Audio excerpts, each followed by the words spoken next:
Sangeeta, thanks so much for joining me today. You've had a great career through different areas, pharmaceuticals, banking, FMCG, and then back in FMCG. I want to ask you, what were the breakout moments or the turning points in your journey? Quite a few breakout moments or turning points. I think the very first one was when I decided to become a marketeer and not a doctor, which is what I always wanted to become. That happened at that point of time when I was growing up. There weren't too many options in terms of researching what's right for you. There was no internet. Your friends and family were really your social network. And through them, I came to this choice with some self-evaluation as to what's right for me. And I think in hindsight, I made the right choice. The second one, as I look at my career, when I transitioned through different sectors, the first time I moved from the pharmaceutical to the FMCG sector, I think was one breakout moment which helped me realize my potential. And the third one that I would call out was just in terms of elevating myself in the organization when I once again changed roles from FMCG to banking and elevating myself from being a middle management person to really a senior leadership team member. So, looking back, the transition from a middle management to senior, leadership position is always a mental one rather than a designation one. When did the penny drop for you? So, absolutely right. I think you have to first elevate yourself in your own mind. And you have to have a great belief in yourself that you're up for that challenge. I think it finally sinks in only when you get into the role. But I think before that comes the entire aspect of being ready to take on a new challenge, being ready to take on a new assignment. You obviously don't know enough about it. I think the penny drops only when you get into the role, you define the challenge, and you clearly define your first 90-day agenda. Okay. We'll talk about that, Sangeeta. But FMCG professionals are very sought after across industries because I think they segment everything in their mind and they're natural marketeers. So I'm going to ask you, when you went into banking, what were the cross learnings? What is the freshness that you brought into banking? I know because that was your role in banking. I think a marketeer is a marketeer in any sector. I think the first principles don't change. So the consumer being at the heart of decision making, I think was the biggest change that I made when I moved from FMCG to banking. And the way different sectors make decisions, the starting point is quite different. And in banking, that is what was perhaps requiring a lot of strengthening, and that's really the freshness that I brought in. And then to make sure that all your decisions start with the unmet need of the consumers, and how do you create an ecosystem and an organization around you carrying people along and the other stakeholders along to really buy into that goal and that new way of working. So as you made transitions from one industry to the other, what was the learning that you went through? I think one of the biggest learning is that as you move organizations, and especially when you move sectors, the culture of each of these places is very, very different. When I moved from the pharmaceutical industry to FMCG, the culture was very different. It was less formal. And when I moved back to banking, I was told that I'm perhaps too aggressive. And I think the biggest lesson is about your own leadership and your ability to adapt to changing cultures in each of these organizations. Fair enough.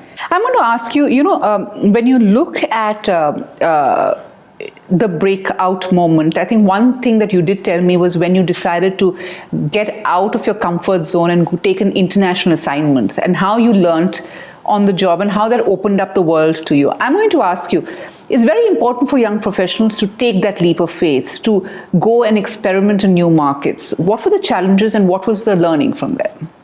So the cultural context that I talked about happens when you change sectors. It also happens when you change geographies. And it's very critical for young people as they chart out their careers to recognize that it is absolutely critical to get experience across geographies. What that does for you is gives you an experience in a completely different economy where the growth drivers could be completely different. So you're operating in a very, very different business environment. Second, your consumer set is very different. So for example, when I went to Dubai is really a multicultural country with a lot of expats residing in the same market.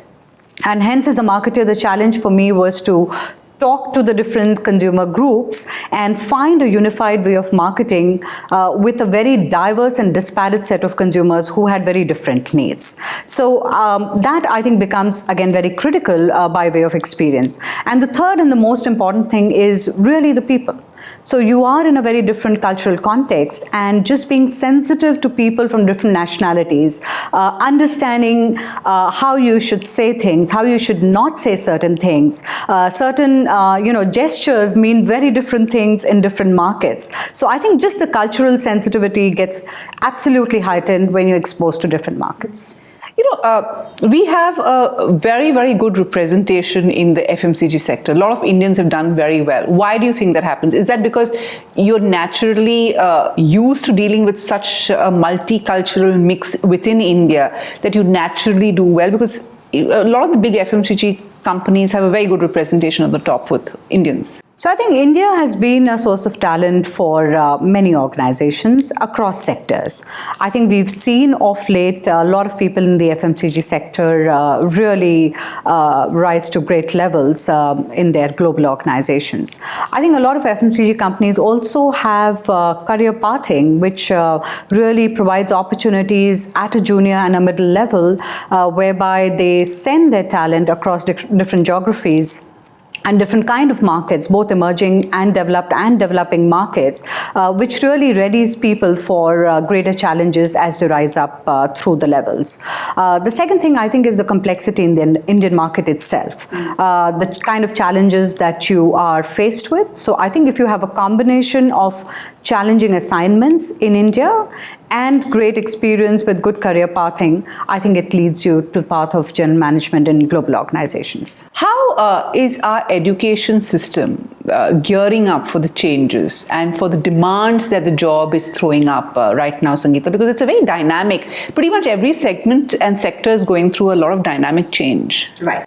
So I think a lot of alternate learning modules have come in, even in the current curriculum in schools. And you see a lot of education institutions now resorting to Western ways of learning. And I think those days where it was all about competitiveness and it was about standing first in your class vis-a-vis really recognizing the breadth of learning and different platforms for learning is what a lot of institutions are providing today, which I think is fascinating, because really when students get out of school and get out of college, they're not just competing in India. If you aspire to study abroad, it's really the world you're competing against. And hence, I think providing best-in-class education systems, which are in line with the Western world teaching platforms, I think is critical, and a lot of institutions are following that path today. What can online do? How can you take this online? And what are the need gaps that an online platform can fulfill, you think? An online platform, education platform. Or training or case study, dissemination, etc. So online for corporates and for people who are already employed, I think is a fantastic platform, simply because it gives you an opportunity to learn even as you work. It gives you the flexibility to be able to find the time at your convenience to really embrace the training curriculum. More importantly, I think if you just look at world over, the way of training whereby it becomes far more interactive and far more enjoyable, far more simulated, I think is a huge way of learning for people, which is now really gaining importance across many, many organizations.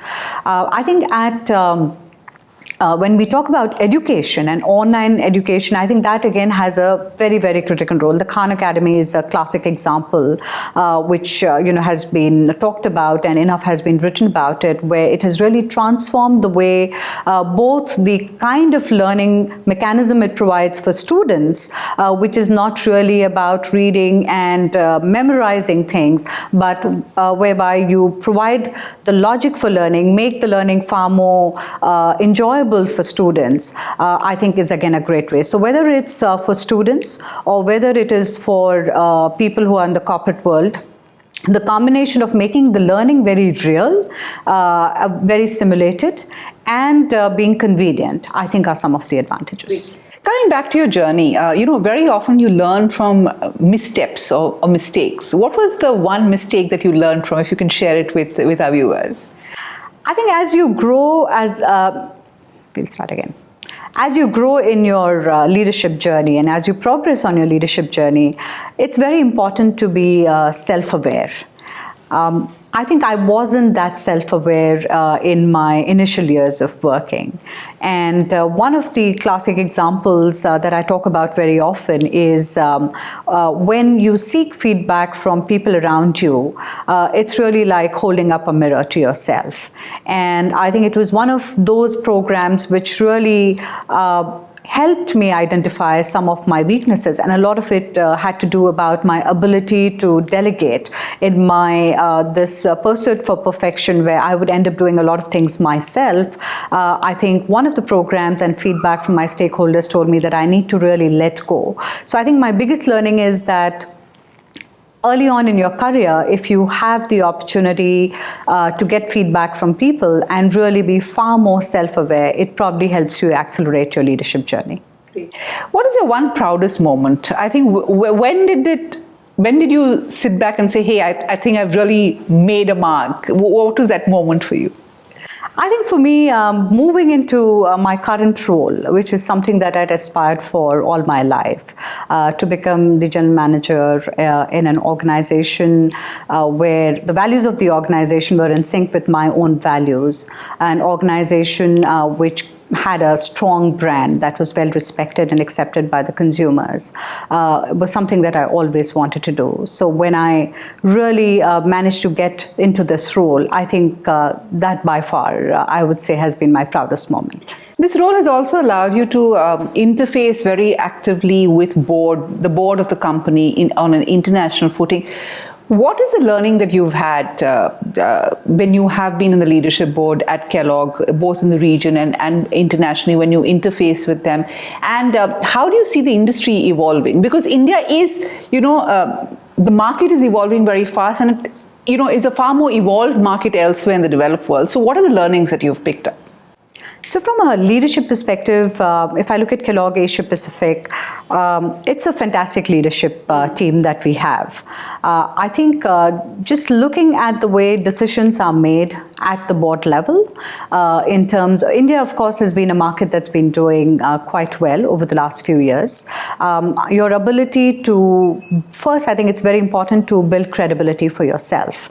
Every time you need to go up and ask for investments, I think your track record really is very critical in terms of being able to deliver what you promised the last time around. And third, I think putting up a strong and a compelling business case as you seek investments, again, becomes very critical. So I think your credibility as a leader, your credibility of the organization that you lead is, I think, the most important thing. And two, making sure that you really present your business case in a strong and a compelling manner, seeking investments, I think is a skill that you need to acquire and develop. And with a lot of belief in the future, you need to really sell your vision to the board. I want to talk about marketing a breakfast cereal like Kellogg. I mean, you've done a great job over the last couple of years because you had to really break through a very conservative segment of Indians who still are used to Indian breakfast, formats or options. What were the lessons when you actually went out in the market, and how has your approach to reaching out to the customer changed? So lots of lessons over the last 4 to 5 years. One, I think it was very important for us from the perspective of the category that we market to make sure that we educate people and give them a strong enough reason to buy into this category. With the increasing levels of health and wellness, we realize that people are far more conscious of what they eat today. I think one of the things we pride ourselves in is we have a very, very strong consumer practice at Kellogg. So it helps you constantly to keep your finger on the pulse of the consumer. And as we continue to track the journey of the consumer and how the consumers evolve, making sure your innovations keep pace in line with the changing consumer needs is important. But like I said before that, the entire piece around educating the consumer. So our campaign on Anaj Ka Nashta came really from that insight. a lot of people didn't know what cereals are made of, and it was important for us to tell consumers that. There was no better way of finding the right cultural context, and anaj is something that every Indian really understands, and the cereals that we make are made out of anaj. It's just that the consumers did not know that, and we found that inside, we found the right proposition and put it forward in a strong, compelling manner. The other thing is also in terms of the way the consumer is shifting and the shopper is changing. Today, the consumers and shoppers are far, far more empowered. They really have a plethora of choices. The power is in their hand, where they can look at various products, compare them, have them delivered at their doorstep at their own convenience, at the price that they really aspire to pay. So that really changes what we call the path to purchase, or the consumer or customer journey in terms of decision making. And I think that really opens up lots of possibilities in terms of revisiting your business models, looking at your route to market, looking at your supply chain, your ability as an organization to be ready to dive into huge amount of data and analytics, because today with the entire social media platform and with e-commerce, it's really become possible to look at consumer and shopper behavior, and for organizations to really harness that data to drive their business results. That gets me to the other question. Now, companies have far more intelligence, Sangeeta, than when you started off. What has the transition been in the real, how technology has made going to consumer and getting consumer insights easier from the time that you started off to now? Sure.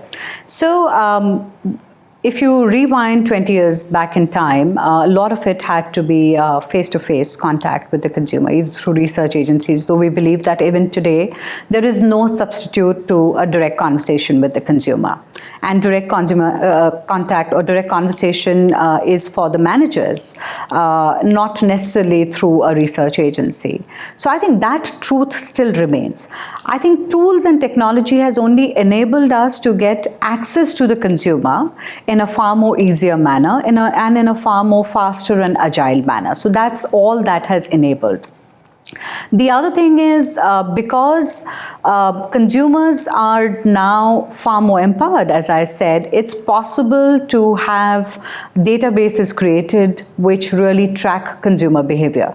It's always been the case for banks, for telecom companies. I think the FMCG companies are now getting onto this journey in India, whereby it's possible to really look at consumer and shopper behavior and then put out very targeted and sharp programs which can either predict the behavior of the consumer in the future or provide the right propositions for the right consumer segments based on the data analytics that you harness. How much of data analytics do you use, for example, in Kellogg? So for us, I think so far it has still been, a lot of it has been around insights that we derive talking to the consumers and shoppers.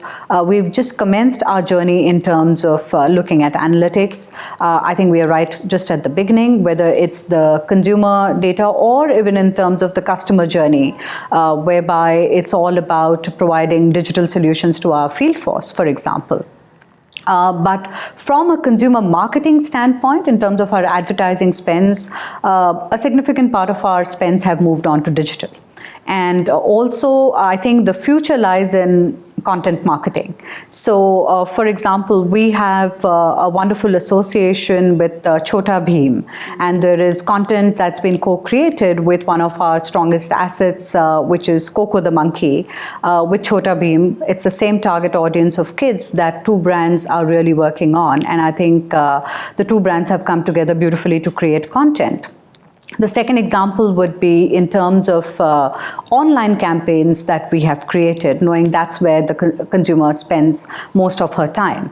And the entire customization campaign on cornflakes, led by an insight that consumers want flexibility and they want variety in their food, that was the genesis of the campaign. But we chose to create a campaign which was an only online campaign. And we created 100 videos of different recipes on cornflakes. So I think to come back to your question, We've started our journey. Our digital spends have moved. We have got content marketing as an important peg to our entire marketing programs. I think our journey on data and analytics has also commenced, and it will only go stronger, and we'll continue to invest in this space. One question on data analytics. How closely do you work with other Kellogg offices? Because there is a lot to be shared in terms of insights. Yes. So what is that piece looking like? So, data analytics, if you're talking about quantitative, I think as a multinational organization, where we can benefit is really looking at the systems and processes that other Kellogg companies use, and how do we borrow those and really lean on that experience that the other group companies already have. The data and the insights have eventually got to be created locally. Sure. So I think the systems and processes can come through the global organization, and there's a lot of experience in the West because these are developed markets who've been much further in this journey. But at the end of it, these need to be deployed in India, and you need insights for your local consumers. Sure. Let's focus on the youngsters. When you've seen a fair crop of youngsters come out of B schools and join the workforce, how do you think they have changed, and have they kept pace with the fast and rapidly changing market environment? So I think every organization is faced with the struggle of making sure that you're able to hire the right quality of talent, and the war for talent, I think, is the biggest challenge that every organization faces. More importantly, I think it's critical to understand that the expectations, especially the millennials, their expectations are very different. I think today they no longer seek to be employees necessarily, but what they're seeking is wider and richer experiences. And they really want to make sure that they maximize their experiences in a short period of time. And it's very important, I think, for the youngsters to really understand that width of experience is important, but equally the depth of experience is also important. So while you're in a hurry to accelerate your career, do so by making sure that you stay for long enough, and longevity and enough time spent in every role, I think, becomes very critical. But organizations are gearing up to really keep pace with the changing expectations. And as I said, they're not seeking to be really employees. They're seeking to be really corporate citizens, creating rich experiences. Tell me something. In your journey, Sangeeta, who were the people you looked up to? Who were the role models that you emulated, looking back? At a personal level, early on, my father has been a role model for me.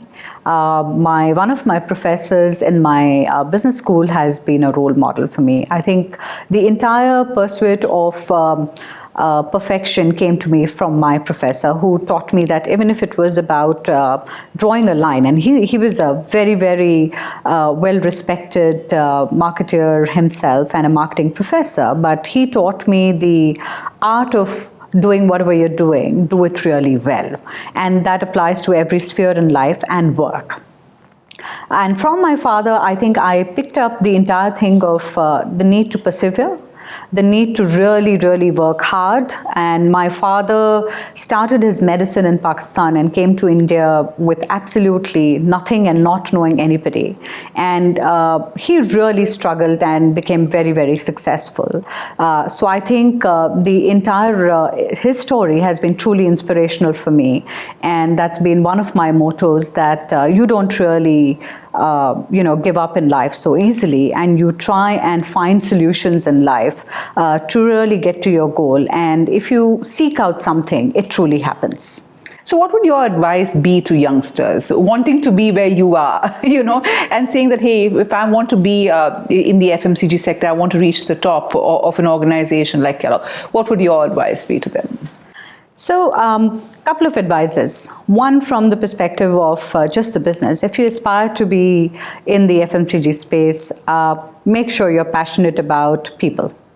It's important. Your consumer shoppers are all people. And I believe that great insights are the biggest enablers for a business to succeed. And great insights really come from those people who are curious about people. So have that passion to talk to people, to really constantly find the truth, to ask the question why several times, and really unearth some insights that can unlock the business. So always be passionate about the consumer, no matter what level you are at. The second thing would be what I said before in terms of just charting out your own career. Do not be in a hurry. So be patient. Make sure you choose the right organization. The values of that organization is something that must resonate with your own set of values. And having got into an organization which you believe is right for you, make sure that you make your choices in terms of either changing roles or changing organizations in a pragmatic manner, having ensured that you've stayed long enough to make a difference to the organization and to yourself. Right. You think if there is one challenge that people face when they want to make a move, especially women, what would it be, if you could put a little bit of emphasis on that? For women, I think there is an important choice that they need to make is the right choice of spouse. I think that's absolutely critical. So that's irrespective of a move, but that's just a critical life decision for women, because that really very often decides their future. Women tend to otherwise make choices between family and their career. And I think if you have a husband who really understands and respects your aspirations, that task becomes that much easier in terms of getting you closer to your goal. And the second bit is women very often can be reticent about raising their hand when the right opportunity comes up, either because they're not confident or they're not sure of themselves. My advice to them would be, you're as good as a man. Have the belief and raise your hand. Great. Last question. What would your message be to UpGrad? Because the whole idea of UpGrad is to stress on continuous education, to get digital as a platform, to allow a curated set of courses to help people go along. So how important is continuous education in a journey to the top? And B, what's your message for UpGrad? I think it's a great initiative. Very, very befitting and well-timed for India, I would say.